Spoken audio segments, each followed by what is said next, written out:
ایمن نے نرم تپتا ہوا ہاتھ اپنے لبوں سے لگا لیا تھا۔ ایک پل کے لیے وہ بھول ہی گئی کہ وہ کہاں ہے۔ اس کے معصوم ہاتھ کا نرم لمس ایمن کے وجود کی گہرائیوں میں اتر گیا تھا۔ یوں لگا کہ جلتی بلتی زمین پر چند قطرے ٹھنڈے پانی کے گرے ہوں۔ یہ کیسا سکون بخش احساس ہے۔ وہ بار بار اس کے ہاتھ کو اپنے لبوں سے چھو رہی تھی۔ شاہنیل اس کے سینے پر سر رکھ کر سو گیا تھا۔ وہ سانس روک کے اس کے ننھے منھے وجود کو محسوس کرتی رہی۔ پھر اسی سکون میں بے چینی کی تیز لہر ابھری جو اذیت میں ڈھل کر رگ و پے کو کاٹنے لگی تھی۔ اس نے تیزی سے بچے کو خود سے دور کر کے تکیے پر لٹا دیا۔ وہ ذرا سا کسمسایا پھر غافل ہو گیا۔ اس کے نیم و معصوم لبوں سے گرم سانسوں کی فوار ایمن کے بازو کو بھگو رہی تھی۔ ایمن نے غور سے اس کا چہرہ دیکھا، پھر وہ چند قطرے آنکھوں سے سمندر بن کر بہہ نکلے۔ وہ دیوانہ وار اسے چومنے لگی۔ اس کی روشن پیشانی، بند آنکھیں، معصوم لب، ننھے منھے ہاتھ، وہ جتنا اسے خود سے قریب کرتی، من میں پیاس کچھ اور بڑھ جاتی تھی۔ شاہمیر ٹھٹک کر رکا۔ صبح شاہنیل کی طبیعت ٹھیک نہ تھی، اسی لیے وہ فیکٹری سے 1 گھنٹہ پہلے ہی اٹھ آیا تھا۔ گھر میں چھائی خاموشی بتاتی تھی کہ بچہ سو رہا ہے۔ تبھی وہ بے حد احتیاط کے ساتھ بغیر کھٹکھٹائے نانا کے کمرے تک آیا تھا، مگر سامنے کے منظر نے اس کے قدم جکڑ لیے تھے۔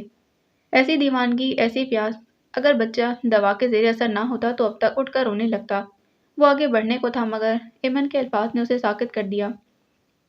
کیا یہ احساس، یہ لمس اب زندگی بھر میرا مقدر نہیں بنے گا؟ میری بنجر کوکھ میں کبھی کوئی کونپل نہ پھوٹے گی؟ میں نے کفران نعمت کیا اور کیسی بھیانک سزا میرا مقدر ہوئی۔ کسی کے معصوم لبوں سے میرے لیے کبھی ماں کا لفظ نہیں نکلے گا۔ کوئی دیکھے کہ میں نے کیا کھو دیا، کوئی دیکھے کہ ایمن کہاں تک خالی ہوئی ہے۔ اب وہ شاہنیل کو چھوڑ کر اپنے بال نوچ رہی تھی۔ وہ آگے بڑھنے اور نہ بڑھنے کے مابین گومگوں کیفیت میں گھرا کھڑے کا کھڑا رہ گیا، پھر بنا کسی آہٹ کے پلٹ گیا تھا۔ اس کیفیت سے ایمن کو خود ہی باہر نکلنا تھا، یہ بات شاہمیر سے بہتر کون جان سکتا تھا۔ شاہمیر نے بستر پر لیٹے لیٹے ایمن کی آواز سنی۔ آج چھٹی کا دن تھا اور وہ صبح سے ہی یوں ہی بستر پر لیٹ رہا تھا۔ شاہمیر ابھی ابھی اس پر چھلانگیں مارتا گیا۔ نسیمہ آ گئی تھی، سو فی الحال راوی چین ہی چین لکھ رہا تھا۔ اسے صبح صبح اٹھ کر ناشتہ پانی کی فکر کرنے کی ضرورت نہیں تھی۔ نسیمہ ابھی ابھی دہائی دیتی گئی تھی کہ اسے کمرہ صاف کرنا ہے۔ شاہمیر نے بس ہاتھ ہلا دیا، وہ بڑبڑاتی چلی گئی، لیکن ایمن کی آواز سنتے ہی اس کی ساری حسیات بیدار ہو گئیں۔ کل اس نے ایمن کا جو روپ دیکھا، اس نے شاہمیر کو اچنبھے میں ڈال دیا تھا۔ بہت سے سوال جو ایمن کے حوالے سے اس کے ذہن میں چکرا رہے تھے۔ اس کے شوہر نے اسے طلاق کیوں دی؟ کیا وہ سب جان گیا تھا؟ وہ ساری دولت کہاں گئی جس کے چرچے طاہر کیا کرتا تھا؟ شاہمیر بخوبی آگاہ تھا کہ ایمن پریگننٹ تھی اور اس نے طاہر سے صاف کہہ دیا تھا وہ اسے بچے سمیت قبول کر سکتا ہے۔ تو ٹھیک ہے، ورنہ تو کیا اس حادثے میں ایمن نے بچے کے ساتھ ساتھ ماں بننے کی صلاحیت ہمیشہ کے لیے کھو دی؟ تبھی تو اس کے ذہن میں ایمن کے جملے چکرانے لگے۔ تقدیر بھی کیا کیا کھیل دکھاتی ہے، انسان کی ساری پلاننگ دھری کی دھری رہ جاتی ہے۔ وہ اٹھ گیا، پھر الماری سے کپڑے نکال کر باہر آ گیا۔ نسیمہ صحن دھو رہی تھی اور شاہنیل پانی میں اچھل کود کر رہا تھا۔ ایمن غالباً نانا کے کمرے میں تھی۔ وہ باتھ روم میں گھس گیا۔ مجھے خیال ہی نہ آیا کہ آج اتوار ہے، ایمن نے شاہمیر کو دیکھ کر سوچا، ورنہ وہ کبھی نہ آتی۔ لیکن نہیں، وہ بھی کیا کرتی، وہی پل غنیمت تھے جو یہاں گزر جاتے۔ گھر میں تو ایک ایک لمحہ گزارنا مشکل تھا۔ ہر وقت کیا سوچتی رہتی ہو؟ وہ کب سے اس کا چہرہ پڑھ رہے تھے۔ ایمن نے چونک کر سر اٹھایا۔ کچھ نہیں نانا، اب سوچنے کے لیے رہا ہی کیا ہے؟ آئندہ کے بارے میں کیا سوچا ہے؟ کچھ نہیں پتا۔ میں نے تم سے کہا تھا پڑھائی شروع کر دو، یوں ہاتھوں کی لکیریں کھوجتے کھوجتے تو زندگی گزر جائے گی۔ ایمن نے دونوں ہتھیلیاں بند کر لیں اور روشن دان سے جھانکتی چڑیا کو دیکھنے لگی۔ تنکا تنکا جوڑ کر گھونسلہ بناتی چڑیا۔ نانا نے اس کی نظروں کے تعاقب میں دیکھا، پھر جھنجھلا گئے۔ لو، اب یہاں ہر وقت تنکے گرا کریں گے۔ رہنے دے نانا، دیکھیں وہ کتنی لگن اور شوق سے گھر بنا رہی ہے، کتنی کٹھنائیوں اور مشکلوں کے بعد اس کا گھونسلہ بننے کے قریب ہے، اسے مت توڑیں۔ ایمن کا لہجہ بھیگ گیا تھا۔ اسے تو بنا بنایا گھر ملا تھا، مگر اس نے تنکا تنکا بکھیر دیا۔ تبھی شاہنیل ہاتھ میں آلو اٹھائے چلا آیا تھا۔ اسے ایمن سے چپس بنوانا تھے۔ وہ اسے اٹھا کر کچن میں آ گئی، اسے کرسی پر بٹھا کر خود چپس کاٹنے لگی۔ ایمن کے ہاتھ رک گئے تھے۔ تمہارے نانا بتا رہے تھے تم جاب کی تلاش میں ہو۔ وہ آگے بڑھ کر اپنے لیے چائے کا پانی رکھنے لگا۔ ایمن نے سوچا وہ چپس باہر بیٹھ کر کاٹ لے گی۔ طاہر بتایا کرتا تھا کہ کیا اس کا ذکر کرنا ضروری ہے؟ ایمن کے دبے دبے لہجے میں بلا کی ناراضی تھی۔ شاہمیر نے پلٹ کر دیکھا اور تپے چہرے کے ساتھ الٹے سیدھے آلو کاٹنے لگی تھی۔ شامیر کو احساس ہوا وہ پرسنل ہو رہا تھا۔ اس نے سوچا معذرت کر لے، لیکن وہ پہلے ہی پلٹ کر باہر نکل گیا تھا۔ اس کے بعد وہ زیادہ دیر رکی نہیں تھی اور واپس چلی گئی۔ نہ جانے کیوں شامیر کو بار بار احساس ہوتا رہا کہ وہ اس کی وجہ سے گئی ہے۔ باقی اگلی قسط میں جانے سے پہلے چینل کو سبسکرائب کیجیے، بیل آئیکن کو پریس کیجیے۔ ملتے ہیں اس کی اگلی ایپیسوڈ میں۔ اللہ حافظ۔